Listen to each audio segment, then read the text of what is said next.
Governor Tony Evers makes a stop in Seymour as part of his statewide biennial budget tour. He touched on his overall thoughts on the final legislation.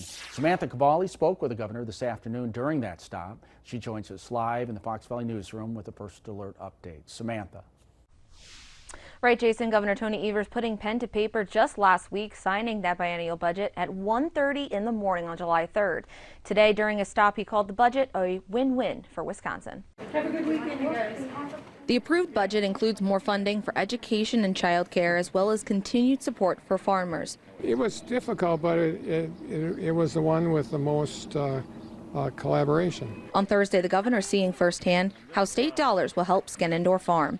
The Seymour family-run farm receiving $3 million to help provide food security to tribal nations. The Tribal Elder Food Box program provides tribal elders access to nutritious, culturally relevant food while supporting Wisconsin producers. We've been doing that for several years during the pandemic and a few years after that, and clearly it was important to continue that. But there were some really good things we did in this budget. I'm excited about those. Representative Ron Tussler says there are positives and negatives in every budget. He expressed his excitement for cutting income taxes from retired individuals making money on investments, as well as increasing the middle-class tax bracket. I think we did spend too much. We've gotten into a habit of spending too much.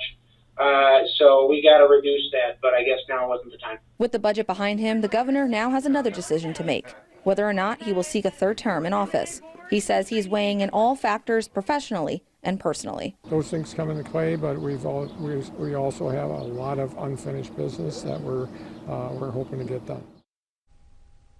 Now, so far, two candidates have announced their campaigns to run for governor, both Republican. Evers says he should announce a decision later this month on re-election. Reporting in the Fox Valley newsroom, Samantha Cavalli, Action 2 News.